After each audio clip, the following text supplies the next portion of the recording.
ధాన్యాలు వరి ధాన్యాలు పండించి మనం దానికి ఆహార ధాన్యంగా వాడుతున్నాం. అదే రైతు యొక్క గొప్పతనం. మీరు కూడా మీ నాన్న వాళ్ళకు ఇంట్లో పోయినాక మనము కెమికల్తో కావద్దు నాన్న, సేంద్రియ పద్ధతిలో పంటలు పండించి మనం భోజించాలి నాన్న అని మీరు వాళ్ళకు కూడా చెప్పవలసిన అవసరం ఉంది. తప్పకుండా మీరు చెప్తారు, మీకు అవగాహన నేను ఇస్తున్నా. మీరు ఇంట్లో పోయి కూడా మీ వాళ్ళతో చేయించుకొని స్వచ్ఛమైన ఆహారం తిని మన ఆయుర్ని పెంచాలి. ఆయుర్ పెంచాలంటే మనం భుజించే తిండి మన కలుషితం కాకుండా, కెమికల్ కాకుండా మనం అన్నదాన్యాలు. ఇప్పుడు మనము కిచెన్ గార్డెన్ చెప్పారు, సార్ వాళ్ళు కూడా చేస్తున్నాము. ఇప్పుడు ఇవాళ మనం వర్మీ కంపోస్ట్ మీద అవగాహన చేపిస్తున్నాము. ఆల్రెడీ ఇప్పుడు రన్ అవుతుంది, మన పనులు కూడా వేయడం జరుగుతుంది. ఇప్పుడు మీకు కూడా చూపిస్తాం అది ఎలా చేయాలి, ప్రాక్టికల్గా కూడా మేము చూపిస్తాము. మీరు కూడా చూసి ఉండాలి. ఇప్పుడు భోజనాలు పెట్టినప్పుడు చాలా మంది విద్యార్థులు చూశారు. ఇంకా కొంచెం జాగ్రత్త చూసి ఈ రాబోయే కాలానికి మనం చాలా కష్టపడుతున్నాం. సమయాన్ని పాటిస్తూ, సమయం లేని సమయంలో కూడా కష్టపడుతూ పనులు చేస్తున్నాం, వ్యవసాయ రంగంలో పనులు చేస్తున్నాం. కానీ మనం కలుషితమైన తిండి తిని ఆరోగ్యం సరిగ్గా లేక ఆరోగ్య కేంద్రాలకు వెళ్ళి ఉన్న డబ్బులు, మనం జమ చేసిన డబ్బులన్నీ మనం ఖర్చు చేస్తున్నాం. ఆ డబ్బులు మనం కాపాడాలి, మనము మంచిగా ఉండాలి అంటే మనం సేంద్రియ పద్ధతిలో పండించిన పప్పు దినుసులే, వరి ధాన్యాలు, కూరగాయలు కావచ్చు, అన్ని విధాలుగా మనం తిండే అన్ని ఏదైతే పంటలు ఉన్నాయో ఆ పంటలు మనం మంచిగా తింటే మనకు రాబోయే కాలానికి ఇటువంటి ఆరోగ్యానికి హాని కాకుండా మనం ఆరోగ్యంగా ఉంటాం, నిలకడగా ఉంటాం.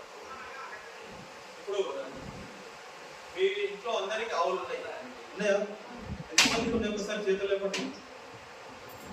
సంతోషం, చాలా మంచి విషయం. ఆవుతోని చాలా లాభాలు, ఆవుతోని చాలా లాభాలు ఉన్నాయి. ఆవుకు మనం డబ్బులే తీయం కదా, వేదన వేస్తాం. అది మనకు ఎంత కాపాడుతుంది తెలుసా? మనకు చాలా మంది తెలుసు. కానీ ఇప్పుడు నేను ఇంకా చెప్తాను మీకు. ఆవు అనేది మనం దానికి గడ్డి మేత ఎంత వేస్తాం, దానికి వేరేదైతే ఏమేమి కదా. కానీ అది అడవిలో పోయి గడ్డి తిని ఇంటికి వచ్చినప్పుడు మీరు పాలు పిండుతారా? పాలు తాగుతారు కదా, ఆవు పాలు. ఎంత నిత్యమైన ఆవు పాలు. ఆవు పాలలో ఎలాంటి హానికారకమైన జంతువులు ఉండవు. ఆరోగ్య పాలు తాగితే మనకి ఇంకా శక్తిని ఇస్తుంది, మన జ్ఞాపక శక్తిని పెరుగుతుంది. మన స్కూల్లో కూడా మనకు జ్ఞాపక శక్తి ఇంకా బాగా పెరుగుతుంది ఆవు పాలు తాగితే.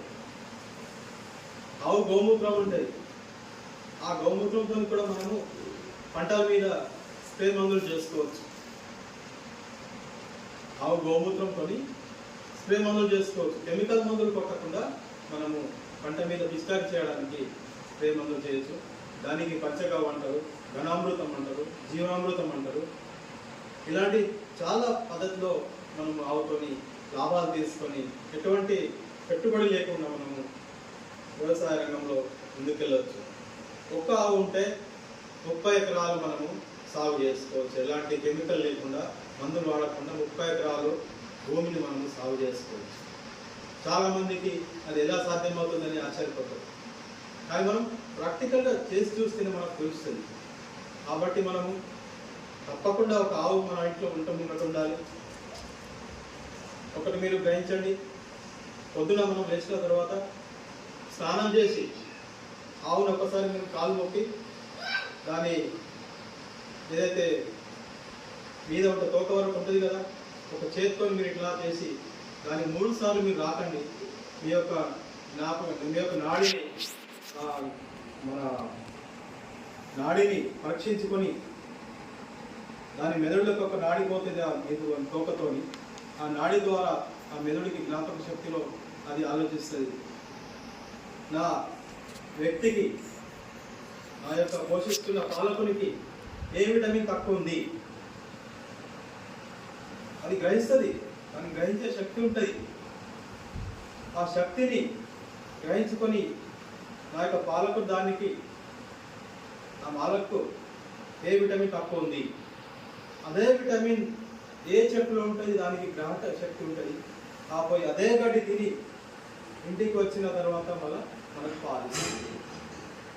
దాని ద్వారా కూడా మనకు చాలా లాభాలు ఉంటాయి. కానీ ఇప్పుడు మనము ఆవులు ఉంచుతలేము, అమ్మేస్తున్నాం. ఉండకూడదు. ఆవు పేడతోని ఇప్పుడు వర్మి కంపోస్ట్ చేస్తున్నాం. ఆవు గోమూత్రంతో ఘనామృతం చేసుకోవచ్చు, జీవామృతం చేసుకోవచ్చు, పంచగవ్వ చేసుకోవచ్చు. ఇలాంటివి చాలా ఉన్నాయి. మీరు ఇంకా ముందుకు సాగాలంటే మీరు తప్పకుండా అక్షర జ్ఞానంతో మనకు రైతు జ్ఞానం కూడా కావాలి. రైతు జ్ఞానం ఉంటే ముందుకు వెళ్ళవచ్చు. మనము ఒక విధంగా ఒక్కసారి మనం ఆలోచన చేయండి. మనకు దృఢంగా ఉంటేనే మనం చదవగలుగుతాం. దృఢంగా లేకుంటే చదవగలుగుతామా? చదవలేము. అయితే దృఢంగా ఉండాలంటే ఏం చేయాలి ఒకసారి చెప్పండి. ఆరోగ్యంగా ఉండాలంటే ఏం చేయాలి? నేను ఇప్పుడే చెప్పాను. పాలు తాగాలి. ఆవు పాలు తాగాలి. కల్తీ లేని ఆహారం పండించిన పంటని మనం తినాలి. అప్పుడు ఆరోగ్యంగా ఉంటాం. లేకుంటే మనకు జ్వరం ఉండి స్కూల్కి వస్తే సార్ ఎంత చెప్పినా కూడా మనకు జ్ఞాపకశక్తి రాదు. అందుకోసం ఇప్పుడు ఈ పొల్యూషన్ ఎట్లా అవుతుంది తెలుసు కదా మనకు. ఎంత పొగ వస్తుంది, సరిగా పంటలు పండుతలేవు, సరిగా వానలు పడతలేవు. ఎండాకాలమేమో వానలు పడుతున్నాయి, వర్షాకాలం వానలు పడతలేవు. ఎందువల్ల జరుగుతుంది? మనకు ఈ యొక్క పొల్యూషన్ అనేది కాలుష్యం అయిపోతుంది. ఈ కాలుష్యం వల్ల మనకు సరిగ్గా వర్షాలు పడటం లేదు. అందుకోసం రైతులు మనం చాలా నష్టపోతున్నాం. ఇప్పుడు నేనే స్వయంగా ఇప్పుడు సార్ ఇంతకుముందు చెప్పారు, ఎక్కడో కాశ్మీర్లో పంట ఆపిల్ పండు మనం మార్కెట్లో చూస్తుంటాం. ఆపిల్ పండు తింటాం కదా. డాక్టర్లు చెప్తారు కదా, ఆపిల్ పండు తినండి బాగా మంచిగా ఉంటుంది. ఏ డాక్టర్ దగ్గర పోయినా కూడా ఆపిల్ పండు తినండి హెల్తీగా ఉంటుందని డాక్టర్ సలహా ఇస్తుంటారు. కానీ మనము ఆపిల్ పండు తినాలంటే అది ఎప్పుడో కోసిన పండు వేరే రోజులో ఉంచి అక్కడ నుంచి ట్రాన్స్పోర్టేషన్ చేసి వచ్చి అది ఎక్కడెక్కడో దెబ్బలు తిని వచ్చే వరకు మనకు ఎన్నో రోజులు గడుస్తుంది. అయితే ఆ పండుని మనం తినాలంటే 200 రూపాయల కేజీ, 250 రూపాయల కేజీ పడుతుంది. డబ్బులు ఉన్నోళ్ళు తినవచ్చు, డబ్బులు లేనో తినలేదు అని నేను ఒక ఆలోచనతో మీలాగానే ఒకసారి డాక్టర్ దగ్గర వెళ్తే ఒక పేషెంట్కు ఈ ఆపిల్ పండ్లు తినిపించాలని చెప్తే ఆ వృధా జంట ఏమైందంటే 1 కిలో తీసుకురా అంటే ఒకటే పండు తీసుకొచ్చాడు. డాక్టర్ గారు నవ్వుతున్నాడు. 1 కిలో తీసుకురా అంటే ఒకటే పండు తీసుకున్నావు అంటే ఆ వృధా జంట ఏమన్నాడంటే, నేను ఇంకో కిలో తీసుకుంటే నాకు బస్సు కిరాయి లేదు సార్, నేను ఇంటికి పోవాలంటే 50 రూపాయలు కావాలి, 50 రూపాయలు మిగిలించి ఒకటే పండు తీసుకొచ్చాను సార్ అని అన్నాడు. ఆయన బాధతో నేను ఇదే పండు కనుక మన తెలంగాణ ప్రాంతంలో పండిస్తే మనకు తక్కువ ధరలో ఇవ్వచ్చు, కల్తీ లేని పండు ఇవ్వచ్చు, సేంద్రియ పద్ధతిలో పండించి ఎటువంటి కెమికల్ వేయకుండా ఇంకా పండ్లను మనం అమ్మితే మన రైతు మిత్రులకు, మన యొక్క ప్రాంతంలో ఉన్న ప్రజలకు మనము ఒక ఆదర్శంగా నిలబడతాం అని నాకు ఒక ఆలోచనతో నేను ఆ యొక్క ఆపిల్ మొక్కని కనుక్కొని నేను ఆ మొక్కని హిమాచల్ ప్రదేశ్ నుంచి తెప్పించి ఆ యొక్క వ్యవసాయ క్షేత్రంలో ఇప్పుడు 300 మొక్కలు ఉన్నాయి. ఆ యొక్క మొక్కలు ఎట్లా పెరుగుతున్నాయంటే చాలా బ్రహ్మాండంగా పెరుగుతుంది. నేను అనుకున్నాను ఈ భూమిలో ఆపిల్ పంట వస్తుందేమో, అనుకోలేదు. మీలాగే చదువుతూ మీరు ఒకసారి ఉపాధ్యాయులు కావచ్చు. మీరు అనుకున్నారా ఉపాధ్యాయులు అవుతారని? అనుకోలేదు. అని కావచ్చు. పట్టుదల ఉంటే అనేది లేదు. పట్టుదల కావాలి. పట్టుదల ఉంటే మనం తప్పకుండా గెలుస్తాం.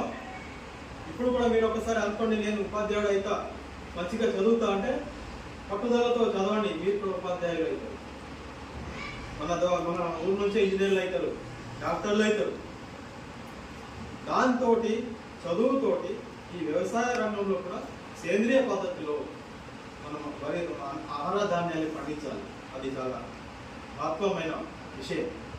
మనం హెల్త్గా ఉంటేనే దునియా హెల్త్. మనం హెల్త్గా లేకుంటే ఏం లాభం ఉంది? మనం బాగుండాలి కదా. మనం బాగా ఉండాలంటే మన అవయవాలు మంచిగా పనిచేయాలి. అంటే మనం ప్రపంచాన్ని చూడవచ్చు. మనం బాగా లేకుంటే ప్రపంచం బాగుంటే